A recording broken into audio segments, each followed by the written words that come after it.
waxaan jecelahay halkan inaan ka gudbiyo salaan shacbiga reer Somaliland oo ugu hambalyeynaayo maalintii qiimaha badnayd ee xorriyadooda 18 May sidii nabadgelyada ahayd ee u dabaaldegay dhammaan gobolladoodan bari ilaa galbeed baran ilaa Seylac aad iyo aad baan ugu mahadnaqayaa waxay muujiyeen shucuurtooda waxay muujiyeen wada jacaylkooda waxay muujiyeen adkaysigooda aad iyo aad ayaan ugu mahadnaqayaa uguna hambalyeynaya anigoo ku hadlaya afkii guddidu madaxweynuhu magacaabay aan guddoomiyaha ahaa waxaan aad iyo aad ugu mahadnaqayaa madaxweynaha jamhuuriyadda Somaliland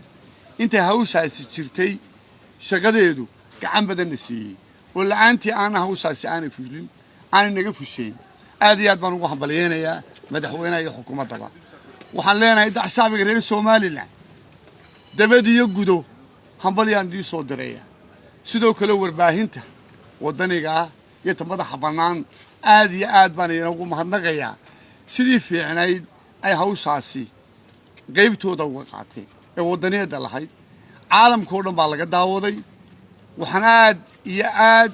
aad ugu mahadnaqayaa ciidamada amniga dhammaan hay'adaha amniga oo dhan hadday tahay booliiska hadday tahay ciidamada qaranka hadday tahay ciidamada ilaalada xeebaha hadday tahay ciidamada socdaalka iyo xuduudaha iyo ciidamada oo dhan ilaa iyo ciidamada asluubta waxay muujiyeen si hagar la'aan in nabadgelyada aynu sugno oo aynu si xorriyada u dabaaldegno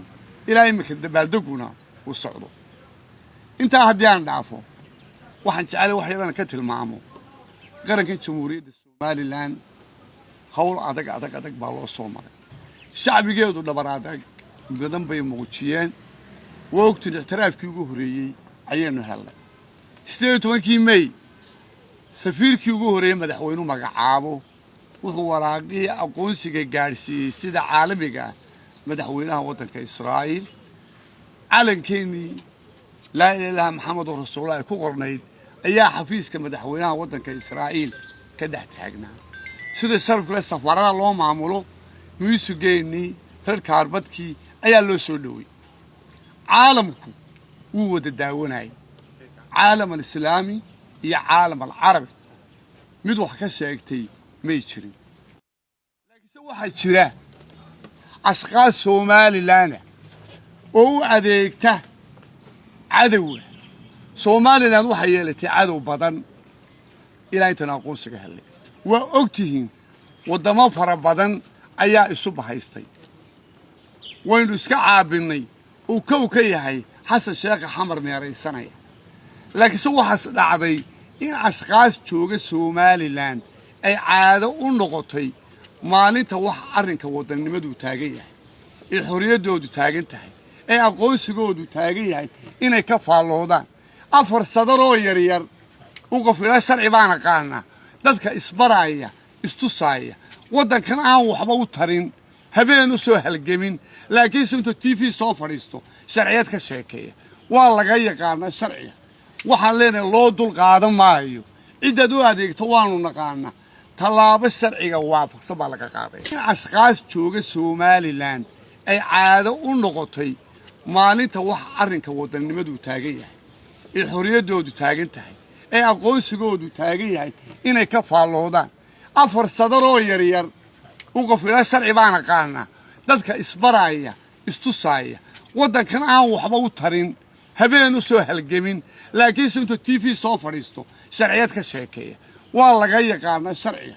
waxaan leenahay loo dul qaadan maayo cidad u adeegto waanu naqaana talaabo sharciga waafaqsan baa laga qaaday hay'adaha amniga waxaan farayaa intaa in ka badan qof looga dul qaadan maayo sharciga la waafajinaya ninka qarannimada Somaliland ee hawsha badani ummadan ka soo gaadhay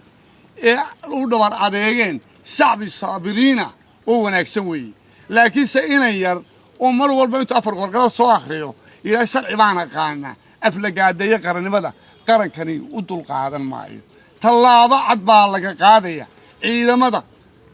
amniga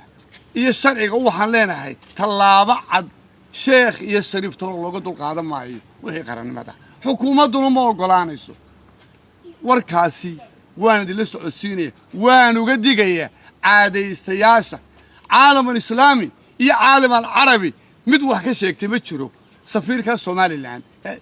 وقابل مدحونا إسرائيل يا قوس يجوه ركال إنه يروح الجيش شوقة وعدو شقيان ونقانو وعدقو أديقة أفر حرفتي فيك فريستو قضبانا كنوغ شيكي معي طلاب الشرعي وافق سنبالك قاضي شرعي قال مرينيا لود القادم معي هدو شيخي حي هدو شريفي حي وحلاني شعبي وناكسن صابرين تا نوع عاصوكله وينو سكيل علينا إننا هل كيننا شو شيء مايان دلقات دمنا ويا لما قف شرعي كوين مجرو سلاسان لما على شعبي الصومالي إنه يسوي شيستان ودكودا وكو أمانية أتكيس بيلين سبر بيلين هراي السودان مدحوينا قرنكو هذه هم وجود دالية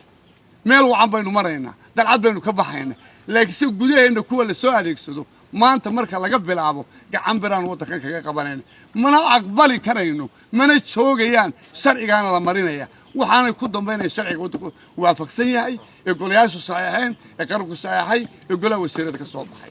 عاديات أيان دي سلامية ومهتسنتين ونهمبليينية ورباهنتو انت أصلا ما أنت الشرعي سوماليلاند انقارسيني وحلينا مدمدينا إلى السدا وده شركة إلى السدا ميلو نقصو وده تشغنو مستقبل ونكسمو لنا والسلام عليكم ورحمة الله